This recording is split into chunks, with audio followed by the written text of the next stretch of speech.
Hello friends, good evening, welcome to exam planet. तो मैंने आपको बोला था मैं आपको नाइन्थ टेंथ 11 12 आज वीडियो दे दूंगा। नाइन्थ मैंने आपको ऑलरेडी दे दी है, मैं टेंथ की ये वीडियो आपको दे रहा हूँ। ठीक है, तो टेंथ की वीडियो में भी कुछ इंपॉर्टेंट खबरें हैं। मुंबई मेट्रो से जुड़ी जो खबर है ये बहुत इंपॉर्टेंट है, इसको ध्यान से देखना, मैं आपको फिर बता रहा हूँ। राइट, तो कुछ खबरें मैं आपको बता देता हूँ। जैसे London inter bank offer rate LIBOR से रिलेटेड आरबीआई की गाइडलाइंस है, वो भी आप देख के जा सकते हो। नीति आयोग से रिलेटेड एक खबर है, वो भी अच्छी खबर है। तो बिना टाइम वेस्ट किए फटाफट आगे बढ़ते हैं और जल्दी जल्दी मैं वीडियोस डाल रहा हूँ, प्लीज वीडियोस देखिए ताकि आपकी चीजें खत्म हो। 31 जुलाई को पेपर होने के चांसेस अभी भी बिल्कुल निल नहीं हुए हैं। देयर आर चांसेस कि 31 को पेपर ले लेंगे, मैं आपको फिर बता रहा हूँ। So don't take things lightly, please be prepared, pull your socks and keep doing your best so that you will take your roll number, you will see your roll number in that list, in that final list, right? ताकि आप अपना roll number वहां पाओ, वहां देखो, वहां आपका roll number mention हो। ठीक है, चलो let's move to the first slide without wasting any time. RBI imposed a penalty on 14 banks for non-compliance with rules। तो RBI, आपको पता है RBI एक रेगुलेटरी ऑर्गेनाइजेशन है जो इंडिया के सारी बैंक, जितनी भी कमर्शियल बैंक्स हैं, उन सबको रेगुलेट करती है। राइट, तो आरबीआई रेगुलेट करती है, तो आरबीआई ऑब्वियसली बात है कुछ गाइडलाइंस देगी, कुछ रूल्स देगी जो बाकी बैंकों को फॉलो करनी होंगी। This is very simple, right. तो इसमें क्या होता है, कुछ बैंक अपने फायदे के लिए कुछ रूल्स में थोड़ा सा ऊपर नीचे करके अपने बैंक को फायदा पहुंचाने की कोशिश करती है, और when RBI came to know about it, RBI charges penalty on that particular bank as well. So अभी क्या हुआ है, बेसिकली आरबीआई ने टोटल 14 बैंकों के ऊपर पेनल्टी लगाई है। राइट, तो sir the Reserve Bank of India impose the monetary penalty aggregating to rupees 14.5 crore, 14.5 crore की पेनल्टी लगाई है आरबीआई ने 14 बैंकों के ऊपर for non compliance of for non compliance with certain provisions of directions issued by it. कुछ provisions, जो कुछ गाइडलाइंस जो आरबीआई ने इशू करे थे, वो इनको फॉलो नहीं कर रहे थे। दैट्स व्हाई आरबीआई ने 14.5 करोड़ की पेनल्टी 14 डिफरेंट बैंकों के ऊपर लगाई है। इसमें जो मेजर बैंक है उसमें 2 करोड़ रुपए की पेनल्टी लगाई है उन्होंने बैंक ऑफ बड़ौदा पे, और 50 लाख की पेनल्टी लगाई है उन्होंने स्टेट बैंक ऑफ इंडिया पे। याद रखना, सबसे बड़ी पेनल्टी का अमाउंट जो है 14.5 करोड़ में से 2 करोड़ का अमाउंट जो है वो बैंक ऑफ बड़ौदा पे लगा है। 2 करोड़ की पेनल्टी का बैंक ऑफ बड़ौदा पे, और 50 लाख की पेनल्टी एसबीआई पे लगी है।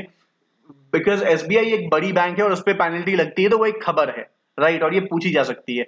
तो एसबीआई के ऊपर 50 लाख की पेनल्टी लगी है और 2 करोड़ की पेनल्टी लगाई गई है भाई साहब बैंक ऑफ बड़ौदा के ऊपर। वहीं 1 crore in each, 1 crore each, ये क्या हो गया, देखो 2.5 करोड़ यहां खत्म हो गए, 12 करोड़ और बचते हैं, तो 12 अलग अलग बैंकों पे 1 करोड़ ईच की पेनल्टी लगाई गई है, जो कि बंधन बैंक है, बैंक ऑफ महाराष्ट्र है, central bank of India, Credit Suisse AG, Indian bank, IndusInd bank, Karnataka bank, Karur Vysya bank, Punjab and Sindh bank, south Indian bank, Jammu and Kashmir bank and Utkarsh small finance bank, इन सब के ऊपर 1-1 करोड़ रुपए की पेनल्टी लगाई गई है। याद रखना, 14 बैंकों के ऊपर 14.5 करोड़ की पेनल्टी लगी है, जिसमें सबसे बड़ा अमाउंट जो लगा है वो 2 करोड़ की पेनल्टी लगी है बैंक ऑफ बड़ौदा के ऊपर, जिसमें मेरा अकाउंट है। Bank of state bank of India के ऊपर सबसे कम अमाउंट की पेनल्टी लगाई है, जो कि 50 लाख की है। बाकी बच गए, देखो 14.5 में से 2.5 करोड़ खत्म हो गए, क्योंकि 2 करोड़ की पेनल्टी लगी बैंक ऑफ बड़ौदा के ऊपर, 50 लाख की लगी एसबीआई के ऊपर। तो 14.5 में से 2.5 करोड़ खत्म, बच गए 12 करोड़, और 12 बैंक भी बचे हैं। तो सारे 12 बैंकों के ऊपर 1-1 करोड़ की पेनल्टी लगी है, which includes bank of Maharashtra, central bank of India, south Indian bank, Karur Vysya bank, Punjab and Sindh bank, Jammu and Kashmir bank और उत्कर्ष स्मॉल फाइनेंस बैंक। ऐसे बहुत सारे बैंक है, टोटल 12 बैंक है, जिनके ऊपर 1-1 करोड़ रुपए की पेनल्टी आरबीआई ने लगाई है for non compliance with certain provisions of RBI. Right, let's move to the next slide. Debit cards, debit as well as credit cards will have complimentary accident insurance cover.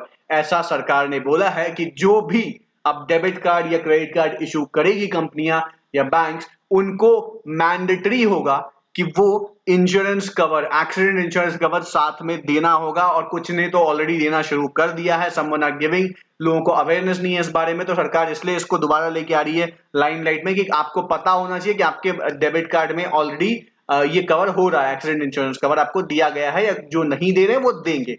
हाँ, provision सबकी अलग अलग होगी, कुछ लोग कम की इंश्योरेंस कवर देंगे, कुछ लोग ज्यादा की देंगे। That totally depend on the bank और the card issuer organisation. Right, तो वही बोला गया है, debit and credit cards issued by banks will have a complimentary personal accident insurance cover, ये कॉम्प्लीमेंट्री होगा, राइट, इसके बदले कुछ भी चार्ज नहीं किया जाएगा। Complimentary personal accident insurance coverage दिया जाएगा डेबिट कार्ड और क्रेडिट कार्ड इश्यूअर्स की तरफ से। किसको? कंपनी को। कंपनी को नहीं, कंपनी की तरफ से कस्टमर्स को दिए जाएंगे, जो डेबिट कार्ड क्रेडिट कार्ड के कस्टमर्स होंगे उनको दिए जाएंगे। इसकी जनरल कंडीशन क्या होगी? अगर आपको ये चाहिए, आप क्लेम करना चाहते हो, to claim the insurance the card should be in active mode. जो आपका कार्ड होगा वो एक्टिव मोड में होगा, तभी आप इंश्योरेंस क्लेम कर सकते हो। आई मीन याद रखना, ये जो आपका एक्सीडेंट इंश्योरेंस कवर है, ये एक ही शर्त पे क्लेम किया जा सकता है कि आपका कार्ड एक्टिव हो। The card should be in active mode and the claims should be made with in the particular time frame. और 90 दिन के टाइम फ्रेम के अंदर, जिस दिन से आपका एक्सीडेंट हुआ है उसके 90 डेज के अंदर आप क्लेम करते हो, तभी आपको क्लेम दिया जाएगा, अदरवाइज नहीं दिया जाएगा। To claim insurance under the RuPay insurance programme, RuPay के तहत क्या होगा देखो, जिनके पास रूपे कार्ड है वो अगर क्लेम करते हैं, the insured person needs to intimate within 90 days, 90 दिन के अंदर उनको बताना पड़ेगा from the date of the accident, and the card should have active transaction before 90 days of the accident. ठीक है, और कार्ड में जो है ट्रांजैक्शन एक्टिव होने चाहिए, जो जिस दिन एक्सीडेंट है उसके 90 दिन पहले तक। 90 दिन से पुराना कार्ड हुआ जिसपे कोई ट्रांजैक्शन एक्टिव है तो वो मान्य नहीं होगा। पिछले 90 दिन के अंदर अगर आपका कार्ड से एक भी ट्रांजैक्शन हुआ है, मींस आपका कार्ड वैलिड है और आपको क्लेम मिल जाएगा। इंडियन बैंक जो है उसने क्या बोला है, उसने अपनी अलग पॉलिसी निकाली है। उसने बोला है कि भाई साहब हम जो है 50 लाख से लेकर 10 लाख तक का इसमें कवरेज देंगे। That totally depend upon the bank, bank किसको 50 लाख का देगी और किसको 10 लाख का देगी, वो डिपेंड करेगा बैंक के कस्टमर्स के ऊपर कि वो बैंक के कैसे कस्टमर्स हैं, जेन्युइन कस्टमर्स हैं, अच्छे कस्टमर्स हैं, बड़े कस्टमर्स हैं। तो बड़े कस्टमर्स होंगे तो उनको बड़ा अमाउंट दिया जाएगा, छोटे कस्टमर्स होंगे उनको छोटा अमाउंट दिया जाएगा, राइट। ये बैंक डिसाइड करेगी, इसमें किसी और का कोई रोल नहीं होगा। वहीं एचडीएफसी ने बोला है कि भाई हम 2 लाख से लेकर 10 लाख तक का देंगे, हमारा मिनिमम अमाउंट 2 लाख होगा, मैक्सिमम अमाउंट 10 लाख होगा, ऐसा एचडीएफसी ने बोला है, राइट। तो ये कंप्लीटली बैंक का खुद का कॉल होगा कि वो कितने से कितनी रेंज तक में के बीच में ये इंश्योरेंस देगी और किन लोगों को कितने का इंश्योरेंस देगी, ये कंप्लीटली बैंक के ऊपर है, बिकॉज ये कॉम्प्लीमेंट्री है, you can not ask for it, bank will give it, bank अपने आप ये देगी। चलो आगे बढ़ते हैं। STPI signed MOU with Bank of Baroda, Yes Bank, Freshworks, MathWorks, Your Story, Pontac। याद रखना STPI जो है उसने क्या किया है, software, STPI stands for software technology parks of India. उसने MOU साइन किया है बैंक ऑफ बड़ौदा के साथ, येस बैंक के साथ, फ्रेश वर्क्स के साथ, मैथवर्क्स के साथ, योर स्टोरी के साथ और कॉन्टैक्ट के साथ। क्यों किया है sign? To build a robust startup ecosystem in India, ताकि इंडिया में एक रॉबस्ट स्टार्टअप इकोसिस्टम बनाया जा सके। किसने किया है? STPI, which is Software Technology Park of India, a part of Ministry of Electronic Information Technology। ये मीटी जो ministry of electronic information technology है उसका एक पार्ट है। Software technology parks of India जो है उसका एक पार्ट है, part of ministry of electronics information technology, has entered into a memorandum of understanding. वो एक MOU में आए हैं with Bank of Baroda, Yes Bank, MathWorks, Your Story, Freshworks and Pontac के साथ to build a robust startup ecosystem, ताकि एक robust startup ecosystem वो इंडिया में डेवलप कर सके। थ्रू द 6 अग्रीमेंट, इसमें टोटल 6 अग्रीमेंट साइन हुए हैं। इसके तहत क्या होगा? STPI would promote entrepreneurship and create a nurturing ecosystem. इसके तहत क्या होगा? जो 6 अग्रीमेंट साइन, उसके तहत STPI जो है एंटरप्रेन्योरशिप सपोर्ट करेगी इंडिया में, उसको प्रमोट करेगी कि भाई लोग एंटरप्रेन्योर बने, और नर्चर करेगी, जो लोग इस फील्ड में आएंगे उनको नर्चर करेगी, ताकि वो एक बेहतर इकोसिस्टम, बेहतर एक एंटरप्रेन्योरशिप, बेहतर एक ऑर्गेनाइजेशन बिल्ड कर पाए फॉर सेंटर्स ऑफ एक्सीलेंस।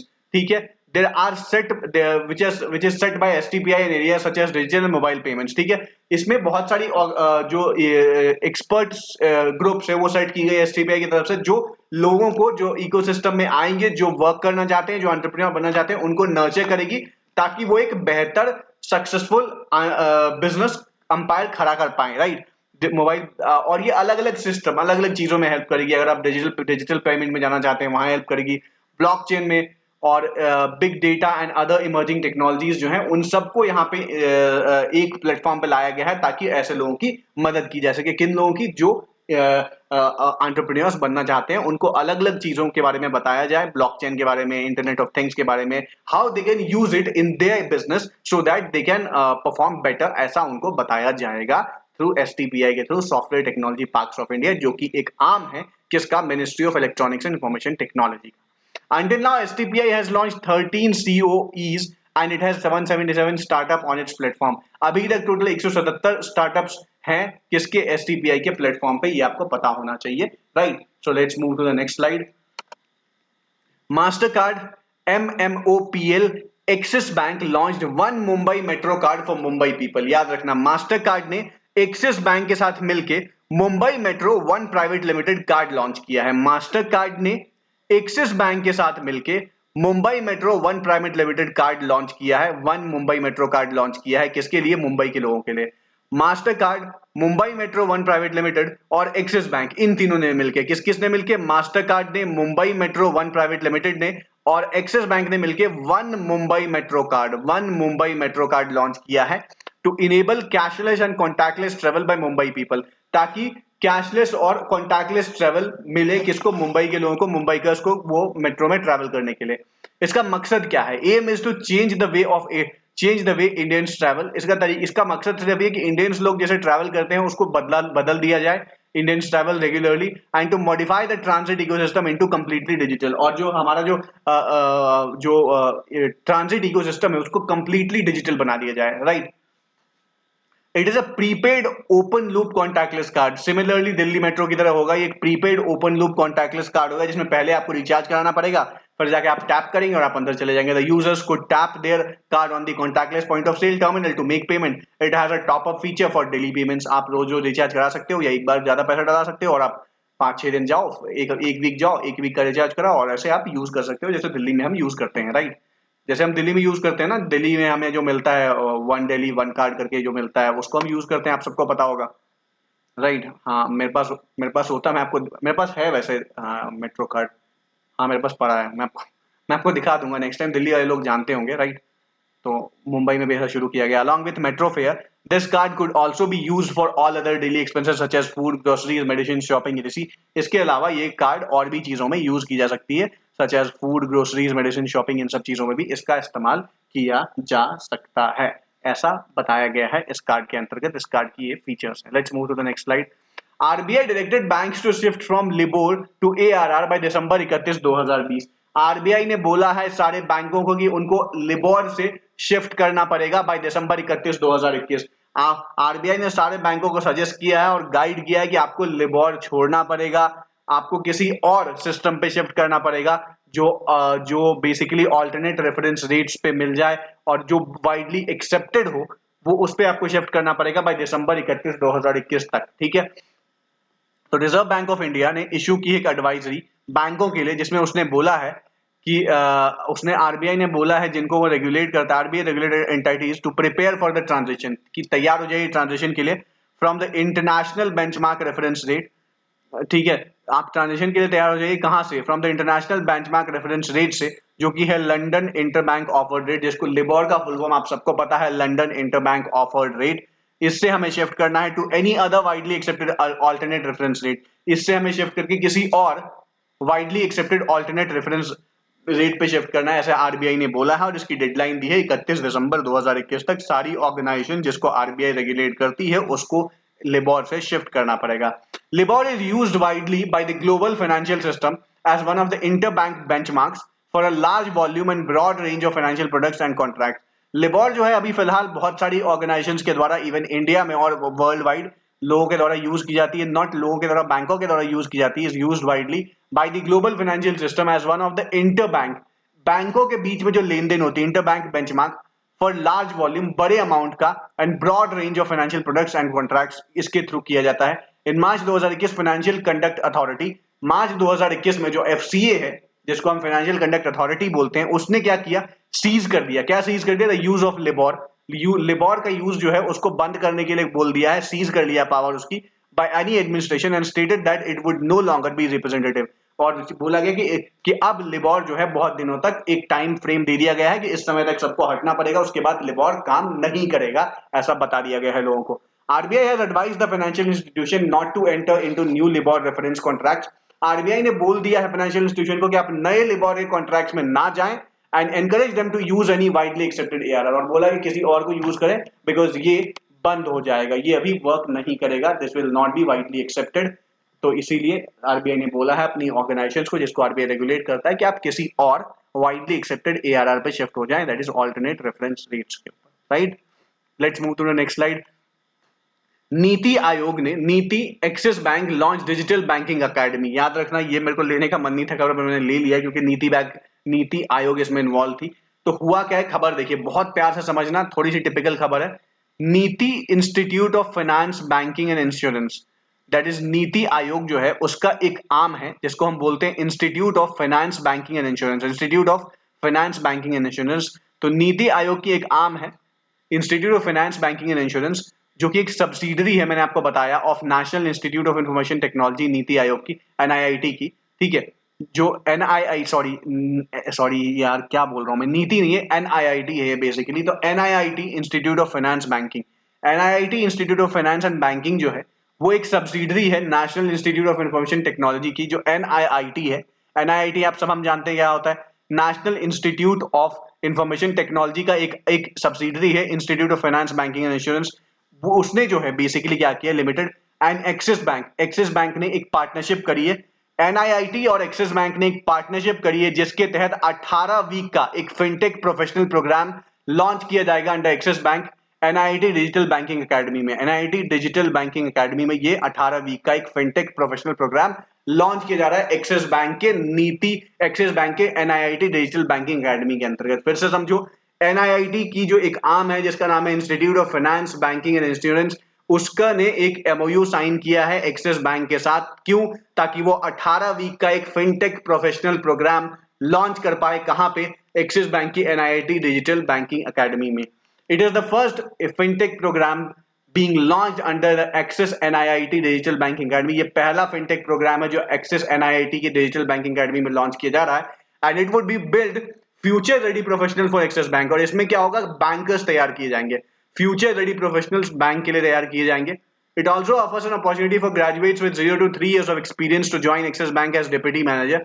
और इसमें ये भी ऑफर दिया जा रहा है कि आप फ्रेशर्स को जो 0 से 3 साल के एक्सपीरियंस वाले हैं उनको एज अ डेप्यूटी मैनेजर आप एक्सिस बैंक में ज्वाइन कर सकते हो। कुछ कुछ चीजें आपको फॉलो करनी पड़ेंगी, कुछ इनका एक प्रोग्राम होगा जिसको आपको अटेंड करना पड़ेगा, उसके बाद यू विल बी थ्रू, आप बन जाओगे deputy manager. After the completion of the program the candidates would also be deployed at one of the Axis bank different fintech roles. Different Axis bank के अलग अलग ब्रांचेस में अलग अलग fintech roles पे आपको हायर किया जाएगा, ऐसा बताया गया है इसमें।